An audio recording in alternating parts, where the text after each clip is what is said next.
네, 본문은 창세기 26장 17절과 18절입니다.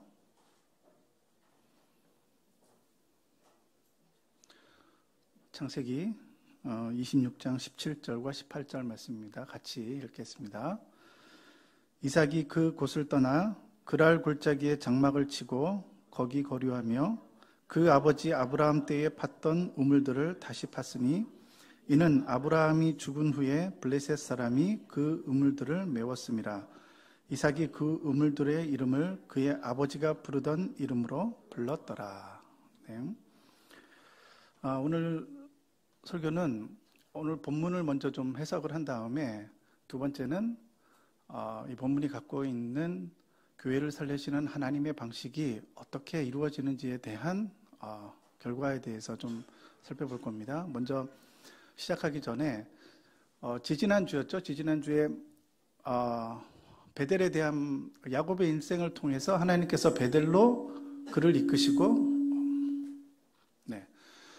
베델로 돌이키시는 하나님을 통해서 어떻게 개인의 신앙을 하나님이 회복시키시는지 이삭의 삶을 통해서 우리가 좀 살펴봤어요. 좀 부족했던 부분이 있어서 잠시 좀 복습하는 차원에서 지난주 설교를 조금 다시 좀 복습을 하고 그리고 오늘 말씀과 연결되어 있기 때문에 좀 연결을 같이 하겠습니다. 지난주에 했었던 얘기의 주안점은 뭐냐면 이삭의 삶이 어떤 그 디테일에 중요한 것은 아니에요. 그렇지만 그의 삶 자체가 사기꾼이었고 그의 삶에서 무엇인가가 우리에게 본이 되어지는 건 아니에요. 하지만 그가 그러니까 계속해서 하나님이 그에게 은혜를 베푸시고 그의 약속을 신실하게 지키시는 가운데서도 야곱은 계속해서 하나님과의 언약을 지키지 않고 자기 인생을 자기 뜻대로 살아가는 그러한 삶의 모습을 보여주죠. 그런 면을 통해서 마지막에 그가 자기가 어찌할 수 없는 항거할 수 없는 큰 디나의 강간 사건을 통해서 자기의 모든 가족들이 죽게 생겼을 때 그때 하나님의 그 말씀이 기억나서 베델로 이제는 돌아가자라고 하는 것을 통해서 그 베델에서 첫 하나님을 만났고 그 가운데서 하나님과 언약을 맺었던 그 사건을 기억해내면서 그것으로 돌아가서 결국은 거기서 하나님과 다시 한번 관계를 회복하고 자기의 본토로 돌아가는 그 이야기의 중요성이에요. 거기서 중요한 것은 무엇이냐면 야곱이 베델로 돌아가야 되겠다는 그 생각을 했던 거예요. 베델은 어디냐면 예수님께서 사마리아 여인과 예배에 대해서 얘기했을 때 너희가 이제는 이 산도 아니고 저 산도 아니고 말할 때 그 이 산이 그 산이에요. 그러니까 뭐냐면 남유다와 북유다로 갈렸을 때에 한쪽은 예루살렘에서 예배를 드렸고 한쪽은 예배할 처소가 없었어요. 두 왕국으로 나눠졌을 때 그때 생각해냈던 게 뭐냐면 야곱이 그 제사를 지냈던 그 첫 제단이 베델이었고 그 베델이라고 하는 그곳에서 예배를 드렸어요. 그래서 사마리아인들과 그 사람들은 아직까지도 그때도 예배를 거기서 드리고 있었단 말이에요. 그러니까 예수님께서 이 산도 아니고 저 산도 아닐 때가 그 이 산이 바로 그 베델이에요. 그러니까 베델을 기억해내고 그 베델에서 하나님과의 언약을 기억해내는 것을 통해서 우리가 이 본문을 통해서 우리가 기억해낸 것은 뭐냐면 우리의 개인의 신앙이 회복될 때 중요한 것은 교리적 가르침에서 중요한 것은 은혜의 방편 5가지를 회복하는 것이에요. 그러니까 영적인 민감함을 갖고 신자들이 자신의 신앙생활을 돌이켜보는 것이 굉장히 중요해요. 그래서 하나님과 만났던 그 첫 대면 또한 하나님이 자신에게 은혜를 주셨던 것들을 기억해내면서 자신만의 베델, 즉 은혜의 방편들을 통해서 자신의 영혼들을 소생시키는 것들이 필요하다고 고리적 가르침이 그렇게 되어 있어요. 그래서 우리가 특별히 받았던 은혜, 어떤 특별하고 어떤 신비로운 방식으로 우리의 영혼들을, 개인의 영혼들을 소생시키는 것이 아니라 교회는 늘 이렇게 체계적으로 분명하게 나타난 방식으로만 개인들이 보편적으로 회복을 경험하게 돼요. 그것이 무엇이냐? 그것이 바로 은혜의 방편 5가지라는 거예요.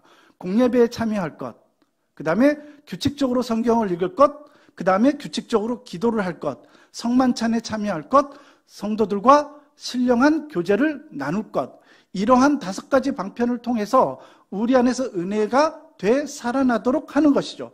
그러니까 보세요. 바울과 우리의 신앙에 간극이라고 하는 것은 그렇게 크고 바울의 신앙은 위대하고 우리의 신앙은 보잘것없고 이렇게 생각하실 필요가 없어요. 왜 그러냐면 바울이 갖고 있었던 위대함은 어디에 있냐면 그가 갖고 있는 영적인 명민함과 민감함이에요. 그러니까 바울도 우리와 같은 육체에 속한 사람이었고 그도 고뇌하고 갈등하고 신앙의 침체에 빠진단 말이에요. 그렇지만 바울의 서신서들을 잘 보세요. 바울은 어떤 사람이었냐면 자신이 영적 침체에 빠질 때에 즉시로 하나님의 은혜의 방편을 통하여서 자신의 영혼을 소생시키는 민첩함이 있었다는 거예요. 그것이 바로 우리의 신앙과 바울의 신앙의 근본적인 다른 거예요. 그가 위대한 하나님의 말씀을 깨달았고 위대한 하나님의 은혜가 그에게만 있었던 것이 아니라 그가 영적인 민감함을 갖고 있었기 때문에 침체에 빠진다 할지라도 그가 빠르게 자신의 영혼을 소생하고 자신의 영적으로 다시금 일으켜 세울 수 있는 그 민감함이 그에게 있었던 거예요. 그러니까 우리가 바울의 삶을 보면서 바울의 위대함을 배워야 되는 것은 무엇이냐면 그의 영적인 명민함이에요. 이런 것들이에요. 그러니까 제가 상담을 하다 보면 많은 사람들을 만날 때 영적 침체에 빠져 있는 사람들을 상담하다 보면 바로 그런 것들이에요. 그러면은 바로 무엇을 물어보느냐면 제가 최근에 예배 때에 은혜 받았던 말씀이 혹시 있나요? 최근에 성경은 읽은 적이 있나요? 혼자 최근에 언제 개인이 홀로 하나님 앞에 나아가서 기도한 적이 있나요? 이렇게 물어봐요. 이런 거 다 있는데도 어떤 사람은 그러면 요즘에 형제 자매들 중에 교회 안에서 자신의 영적인 깊은 내면의 세계를 나누고 서로 기도해주고 서로 나누고 그럴 수 있는 사람이 있습니까? 이렇게 물어봐요. 그럼요. 영적인 침체에 빠져 있는 사람들은 그냥 예외가 없어요. 이런 모든 질문에 답할 수 없는 거예요. 그럼 모든 신자들이 은혜를 되살려내고자 하는 그 보편적인 교회의 은혜의 방편들을 사용하지 않고 어떤 다른 것들, 어떤 찬양 집회에 가서 어떤 기가 막힌 찬양을 듣고 그 찬양에 가서 은혜를 받고 자기 영혼들을 소생시키는 것. 아니면 예전에 어떤 분들은 금식 기도원을 쫓아다니는 거예요. 금식 기도원 가서 그때 하나님의 은혜를 받았던 걸 기억하면서 자신의 영적인 문제가 생기면 무조건 금식 기도원만 가려고 그러는 거예요. 그러니까 그런 것들이 결국은 그 사람의 개인적인 신앙의 생활을 망가뜨릴 뿐만 아니라 영적으로 그 사람을 계속해서 침체에 빠지도록 하는 것들이에요. 그러니까 우리가 야곱의 삶에서 딱 하나 배울 것은 무엇이냐면 그가 가장 자신의 위기 가운데 있을 때에 그 하나님과 만났던 베델을 기억하고 그 베델로 돌아가서 거기서 제단을 쌓고 하나님과의 약속을 기억해냈던 것이에요. 마찬가지로 신자는 모든 계시가 열려있고 하나님의 모든 은혜의 방편들이 보편적으로 사용되는 이 교회 가운데에 교회가 권면하고 있고 또한 매주의 말씀들이 드려지는 이러한 상황에 있는 우리들에게는 은혜의 방편들을 충실하게 신자들이 사용함을 통해서 자신의 신앙을 회복하는 것을 먼저 선행하는 것이 개인의 신앙을 소생시키고 자신의 영적인 상태를 개선하는 첫 번째가 되어야 되는 거예요. 믿습니까? 그것이 베델로 돌아가는 그 야곱의 마음과 우리의 마음이 일치하는 그 부분인 거예요. 그러니까 지금 내가 영적 침체에 빠져 있는지 자기가 제일 잘 알아요. 요즘 내가 너무 기도가 부족하고 요즘에 영적으로 내가 너무 힘들구나 이렇게 생각하면은 바로 은혜의 방편들을 사용하고 은혜의 방편 가운데 나가서 그것을 통하여서 하나님의 은혜를 자신 안에 되살리는 거예요. 그런데 여기서 문제가 있어요. 문제는 이것은 오직 거듭난 신자들만이 이것을 행할 수 있다는 게 문제가 되는 거예요. 그러니까 신자들 가운데 유사 그리스도인과 거듭나지 못한 신자들은 혹 이것을 이해했다 할지라도 자신 안에 은혜를 되살리고자 노력한다 할지라도 그것이 이루어지지 않아요. 왜요? 그는 거듭나지 않았기 때문이에요. 그러니까 혹 그가 하나님의 은혜를 맛보고 하나님의 은혜에 참여한 바 된다 할지라도 그 은혜가 그를 계속해서 이끌어가거나 계속해서 자신의 영혼 가운데 은혜가 작용하는 일들은 일어나지 않는 것이에요. 그에게는 먼저 복음을 필요로 하고 복음을 통해서 자신의 죄를 회개하고 돌이키는 것이 먼저 선행돼야 돼요. 그럴 때에만 그는 그 은혜 안에서 은혜의 방편들을 사용할 수 있게 되는 거죠. 자, 오늘 우리가 두 번째로 살펴봐야 되는 건 뭐냐면 하나님께서는 개인의 신앙을 그런 식으로 소생을 시키시고 또한 공동체를 하나님께서 바꾸시며 소생시키시고 회복시키시는 하나님의 방식이 오늘 창세기 26장 17절에 너무나 잘 드러나 있어요. 이 본문은 어떤 것이냐면 이삭이 갑자기 거부가 됐어요. 너무나 큰 거부가 되고 갑자기 많은 곡식들과 그다음에 양떼들과 이런 것들이 갑자기 생기기 시작했어요. 그래서 그 하나님의 축복으로 그런 재산들이 생기고 나서 그와 같이 있었던 블레셋 사람들이 그를 시기하여서 자신의 땅에서 그를 쫓아내요. 쫓아내고 난 다음에 그가 행했던 일을 오늘 기록하고 있는데 그것은 무엇이냐면 그가 아브라함 때에 팠던, 아브라함이 누구죠? 이삭의 바로 아버지예요. 그 아버지가 팠던 우물들을 다시 기억하고 그 우물을 파서 자신의 양떼들과 자신의 재산인 양을 치는 목동이었잖아요. 우리가 생각하는 100마리, 200마리가 아니에요. 수천 마리의 양떼들을 치는 거부였죠. 그러니까 그에게 있어서 물은 너무나 절실하고 중요하고 소중하고 아주 중요한 핵심적인 것이었어요. 그런데 이삭이 무엇을 했냐면 그 새로운 물과 우물을 찾기 위해서 방황하고 새로운 방법을 위해서 어떤 것을 찾았던 것이 아니라 아브라함 때에 쓰던 그 우물을 기억하고 그 우물로 돌아갔는데 그 문제는 그 우물이 블레셋 사람들에 의해서 그 우물이 막혀 있었다는 거예요. 그리고 그 우물을 다시 파는 그 작업을 시작했어요. 자, 이것을 통해서 저는 어떤 중요한 영적인 원리들을 교회 안에서 하나님께서 공동체를 세우시는 방식에 대한 얘기들을 좀 하려고 그래요. 그것은 무엇이냐면 물은 목동들과 목축업을 하는 사람들에게는 너무나 소중하고 중요한 것이었어요. 그런데 지금 이삭의 상황은 너무나 절망적인 상황이었고 다수인 블레셋 사람들에 의해서 강제로 자기가 있었던 땅에서 쫓겨나고 새로운 땅으로 이주를 했는데 문제는 자기에게 우물이 없었다는 거예요. 우물이 없으니까 당장 먹여야 될 물을 얻을 수 없었다는 거고 그는 그 우물을 얻기 위해서 새로운 우물을 팠던 것이 아니라 바로 아브라함 때에 자기 아버지가 팠던 그 우물을 기억해내고 그 우물을 블레셋 사람들이 메웠던 그 우물을 다시 파기 시작했어요. 여기서 블레셋 사람들은 어떤 사람들이냐면 가나안 해안가에 살던 7 부족 가운데 하나였는데 이들은 함족의 후손이었어요. 그러니까 조상으로 올라가면은 같은 조상이었던 거예요. 그 당시만 해도. 그러니까 먼 친척벌 되는 블레셋 사람들에 의해서 지금이야 나중에 이제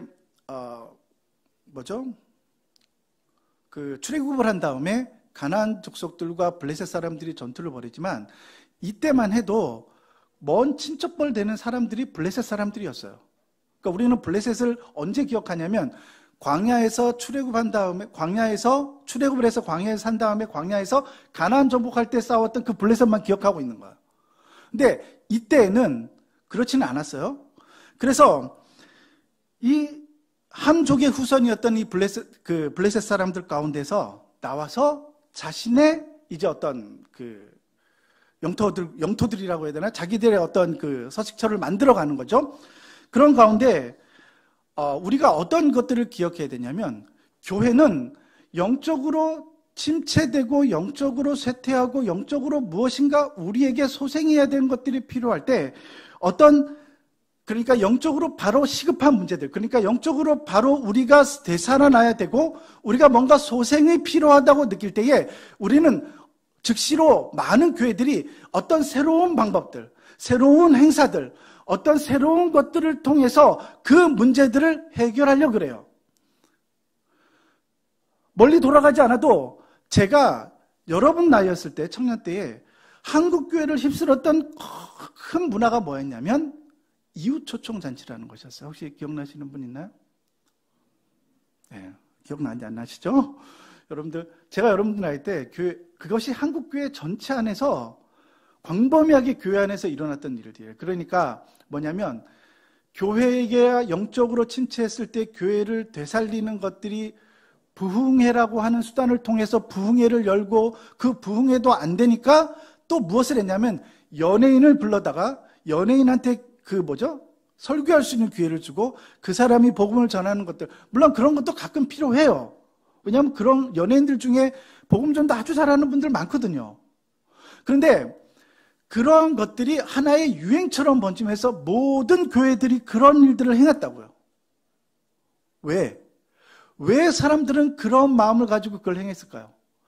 지금 교회가 영적으로 힘이 들고 뭔가 어떤 탈출구와 어떤 길을 찾아야 되는데 그 길을 못 찾으니까 어떤 길을 찾자는 마음으로 이 사람도 부르고 저 사람도 불러서 교회 안에서 무엇인가 행사를 통해서 무엇인가 문제를 해결하려고 했던 거예요. 그런데 보세요. 시간이 지나고 나니까 그것은 하나의 유행과 같은 것이었고 그것이 교회의 영적인 회복과 영적인 변화에 별로 도움이 되지 않았다는 것을 우리는 경험을 통해서 배우게 되었어요. 보세요. 이삭은 그렇게 하지 않았어요. 이삭이 했던 방법은 뭐냐면 자기 아버지가 아브라함 때에 이용하던 그 우물을 기억하고 그 옛 우물, 옛 길로 돌아가서 그 옛 우물을 다시 파기 시작했어요. 자, 중요한 것은 이것입니다. 우리는 모든 옛날에 있었던 것들은 다 고리타분하고 다 현대에는 맞지 않다라고 생각하는 것들이 있어요. 그렇지만 영적인 것들과 교회를 소생시키시는 하나님의 방식은 14세기부터 초대교회부터 중세시대부터 또한 최근의 한국교회까지 한국교회를 살리시는 그 하나님의 방식은 동일하였고 교회사를 통해서 우리는 무엇을 배워야 되냐면 하나님이 교회를 살리시는 그 방법은 굉장히 단순하면서도 원리가 있다는 것을 기억을 해야 돼요. 그것은 무엇이냐면 우리가 기독교 역사를 조금만 거슬러 올라가 봐도 충분히 알 수가 있습니다. 첫 번째는 우리가 16세기 종교개혁 때를 좀 돌아봤으면 좋겠어요. 뭐냐면 16세기 때 종교개혁 이전에 암흑과 같은 그 시대에 하나님께서 루터, 칼빈, 즈빙글리 이런 사람들을 일으키셔서 결국은 그 당시에 만연하던 교회가 면죄부를 사고팔고 또한 구원에 있어서 인간의 노력과 의지로 그 구원을 받을 수 있다라고 하는 보편적 교리적 가르침이 교회 안에서 가르쳐질 때에 그것을 하나님께서 영적인 침체에 오랫동안 빠져있던 그런 암흑시대와 같은 그곳에서 종교개혁을 통해서 결국은 구원, 곧 루터를 통하여서 칭의론을 새롭게 부각시키면서 하나님께서 교회를 되살리는 다시 한번 소생시키시는 일들을 행하세요. 그것은 뭐냐면 하나님의 의로, 즉 하나님의 의로만 인간이 구원을 얻고 죄인된 우리들에게 하나님의 은혜로만이 하나님의 구원이 선포된다는 그런 단순한 진리로 돌아갔던 거예요. 그리고 그것이 너무나 새롭게 그 시대에서 발견되고 그것은 없었던 게 새롭게 발견된 게 아니에요. 그것은 이미 있었던 건데 오랜 시간 교회가 잃어버렸던 것들이에요. 그리고 그것을 새롭게 발견하고 그것을 통해서 교회가 회복되고 중세의 하나의 역사의 거대한 흐름까지 바꾸어내는 그것이 종교개혁이었어요. 그것은 무엇이었죠? 단순히 옛 그 길에 있어서 우리가 잃어버렸던 하나님의 은혜로만 구원을 받고 하나님의 의는 오직 하나님의 의로 만족되고 그 만족된 의를 통해서 하나님은 인간을 구원하신다라고 하는 칭의의 교리를 회복시키심을 통해서 교회가 다시 한번 소생되게 된 거예요. 힘을 얻게 된 거예요. 18세기에는 우리가 지금 알고 있는 영국의 대각성 운동들과 웨슬리 대부흥 운동 같은 경우에도 마찬가지예요. 하나님의 구원의 역사들이 웨슬레 지방에서 일어났었고 그것을 통하여서 북미권, 그러니까 뉴잉글랜드, 지금의 미국이죠. 미국까지도 그 영적 각성 1차, 2차 대각성 운동을 통하여서 사람들이 대규모로 하나님께로 돌아오고 그때 헌신한 사람들이 지금 한국까지 와서 복음을 전하게 된 거예요. 200년 전에 어떻게 한국에 복음이 전해졌죠? 바로 웨일즈 붕을 통해서 헌신했던 그 선교사들이 미국으로 넘어가고 미국에서 다시금 사람들이 모여서 학생운동이 일어나고 그때에 헌신했던 학생운동들의 그 대표들이 선교사가 돼서 한국까지 오게 된 거예요. 그래서 우리가 복음을 듣게 된 거예요. 보세요. 한국에도 동일한 역사가 있었어요. 1907년도에 있었던 평양 대부흥 운동이 바로 대표적인데, 평양 대부흥 때는 뭔가 새로운 프로그램과 어떤 새로운 것들을 했기 때문에 그러한 역사가 일어났던 것이 아니었어요. 우리가 잘 아는 것처럼 1907년도 1월 14일에 하나의 집회가 열렸었고, 장대현 교회라고 하는 평양에 있는 한 교회에서 목사 안수식이 있었어요.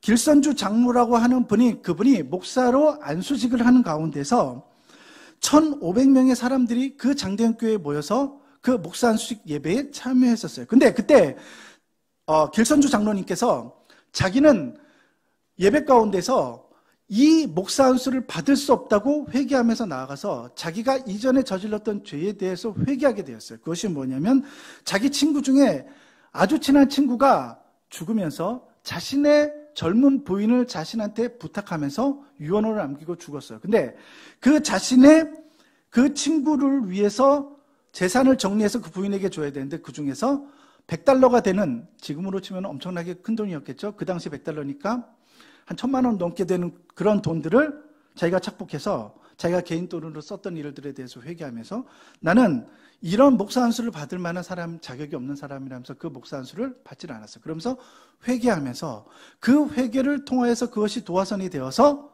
그 교회에서 참여했던 많은 사람들이 회개하고 그것을 통해서 그 평양에 모여있던 많은 교회 가운데에 회개운동이 일어나고 그것을 통해서 한국교회 전체로까지 이 회개운동이 확장되게 되는 일들이 일어나게 된 거예요. 그래서 그 당시에 한반도 모든 마을마다 성경을 배달하는 성경 배달 운동이 일어났고 그것을 통해서 모든 교회들이 세워지게 된 거예요. 자, 보세요.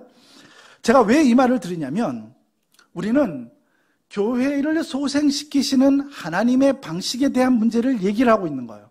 그러니까 우리는 교회의 공동체를 살리시는 하나님의 방식이 어떤 특별한 프로그램이나 어떤 특별한 행사를 통해서 하나님께서 그 위에 임재하셔서 그것을 통하여서 하나님께서 우리를 변화시키실 것이라고 하는 것이 아니라 바로 그 옛적 길에 우리 믿음의 선배들, 우리 믿음의 조상들이 행했던 그 방식대로 동일한 방식들이 오늘 재현되어야 됨을 깨달아야 된다는 것이에요. 그것은 무엇이냐면 죄인들이 하나님 앞에서 각성하는 일들이 먼저 일어나는 것이에요. 모든 교회의 부흥에서는 그 첫 번째가 무슨 일이 일어났었냐면 자신의 부족함을 깨우치고 자신이 얼마나 큰 사람임을 깨우치게 되는 거예요. 예를 들어 봅시다. 요한 웨슬레, 우리가 잘 알고 있는 그 위필드나 아니면은 웨슬레, 감리교회 창시자이죠. 우리는 우리의 신앙이 문제가 없다고 생각해요. 뭔가 조금의 어떤 개선점을 갖고 좀 뭔가 기도하고 열심히 뭔가를 하면은 우리의 신앙이 획기적으로 바뀔 거라고 생각해요. 근데 보세요. 웨슬레의 전집이나 그의 전기들을 읽어보시라고요. 그는 목사였어요. 신학생도 아니고 목사였어요. 목사였고 2차 대각성 운동 때 미국으로 건너가서 영국 사람이었어요. 웨슬레는 영국 사람이었거든요. 미국까지 건너가서 복음전도 운동을 하고 돌아오는 길에 그 돌아오는 배 안에서 자신이 거듭나지 않았다는 것을 깨달은 사람이라고요. 모라비안 교도들이 풍랑을 치는 가운데 기도하는 가운데 그 모라비안 교도들이 기도하는 것을 통해서 자신이 믿음이 없다는 것을 깨닫게 됐다고요.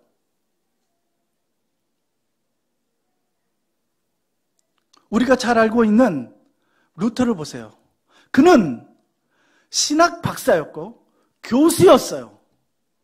그럼에도 불구하고 그는 어느 순간인가 내가 회심하지 못하고 거듭나지 못한 사람임을 깨닫게 된 거예요. 우리가 알고 있는 많은 위대한 믿음의 스승들은, 위대한 믿음의 위인들은 바로 목사이고 스승이었고 또한 교사였으며 또한 교회의 장로들이었다고요. 그리고 하나님의 일을 열심을 냈던 사람들이었어요. 그런데 어느 순간인가 무엇을 깨닫게 되냐면 내가 거듭나지 못한 사람이었다는 것을 깨닫게 되었던 거예요. 그러면서 영적인 부흥을 경험하게 되는 거예요. 교회도 마찬가지예요. 우리는 부족한 것이 없다. 우리가 요한계시록에서 말하는 그 교회처럼 우리는 부족한 것이 없고 넉넉하고 풍족하다고 말하죠. 하지만 어느 순간인가 우리가 얼마나 영적으로 궁핍하고 영적으로 가난한 자임을 우리가 스스로 깨닫게 되는 거예요. 그것이 바로 영적 각성인 거예요. 그러므로 교회는 무엇이 필요하냐면 선명한 복음을 전함을 통해서 그 예배 가운데에 자신이 거듭났다고 생각했던 많은 사람들이 결국은 자신의 신앙이 뭔가 문제가 있고 그 자신의 신앙 안에서 새로운 변화들이 필요하다는 것, 또한 자신이 깨닫지 못했던, 그러니까 예전에는 자기의 죄를 몇 가지 회개하고 돌이키고 그렇게 돌아오면은 내 죄가 용서함 받고 하나님이 나를 받아주신다고 생각했던 거예요. 그런데 어느 순간인가 내가 몇 가지 행한 어떤 죄악들이 문제가 아니라 내 자신 그 자체가 하나님으로부터 거절받는다는 생각을 하게 되는 거예요. 그러니까 내 영혼 안에서 나의 모든 존재가 하나님 앞에 부패되어 있고 하나님이 나의 존재를 거절하신다는 것을 깨닫게 돼야 돼요. 그럴 때에만 그는 참된 회심을 경험하게 되는 것이에요. 그리고 그러한 각성과 회심을 통해서 교회는 이제 새롭게 살아날 수 있는 토대가 열리게 되는 거예요. 보세요. 오늘 본문처럼 우리는 새로운 것들과 새로운 행사와 새로운 프로그램들을 막 만들어내야지만 교회가 회복되는 것이 아니에요. 기억해야 되는 것은 이것이에요. 우리 믿음의 옛 선배들이 했던 그들이 하나님의 은혜를 경험하고 또한 그 옛 선배들이 교회를 회복시키시던 그 하나님의 방식을 우리는 기억해내야 돼요.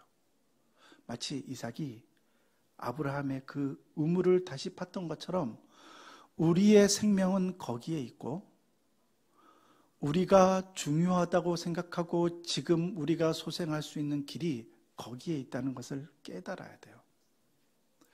우리는 새로운 방법과 새로운 프로그램을 헤매이면서 그것을 만들기 위해서 노력할 필요가 없어요. 왜요? 교회는 진리를 소유하고 있고 그 진리를 소유했지만 문제는 하나님의 백성들이 그 진리를 잃어버렸기 때문에 문제가 되는 거예요. 그래서 그 옛길로 돌아가서 그 옛길에서 우리 믿음의 선배들이 어떻게 교회를 소생시키시고 교회를 회복하셨던 그 하나님의 방식에 대해서 진지하게 고민하고 같이 기도해야 되는 거예요. 어떻게 하면 교회 안에 자신이 그리스도인이라고 생각하고 자신이 그리스도인이라고 생각하지만 명목상의 신자일 뿐만 아니라 자기가 신앙이 좋다고 생각했지만 결국은 그 믿음이라는 것은 한낱 바람 앞에 등불과 같은 그러한 아무 의미가 없는 것들임을 어느 순간인가 신자가 스스로 깨달아야만 돼요. 그것을 깨닫기 전까지는 결단코 교회는 하나님을 부여잡지 않아요. 교회는 하나님을 고대하고 하나님을 부여잡고 하나님에게 은혜를 구하는 그러한 방식을 통해서만 교회의 영적인 문제들을 바꾸어내고 소생할 수 있기 때문이에요. 사도 바울이 이렇게 말했죠. 곧 내 육신에 선한 것이 거하지 아니하는 줄을 아노니 원함은 내게 있으나 선을 행하는 것은 없노라. 오라 나는 공고한 사람이로다. 이 사망의 몸에서 누가 나를 건져내랴. 이것이 바울이 우리에게 주는 메시지예요. 그래서 결국은 우리 모두가 우리의 영적인 공공한 처지와 우리의 영적인 바른 상태를 돌아보고 그 가운데서 하나님을 부여잡고 하나님이 우리를 소생시키시는 유일한 길임을 신자들이 깨닫는 것 외에는 다른 대안이 없어요. 그래서 교회는 그것을 선포하고 말해주는 것이에요. 끊임없이 그것을 말해주고 그럼을 통해서 우리는 우리의 영혼과 교회가 소생되는 것을 볼 수가 있겠습니다. 우리 함께 기도하겠습니다.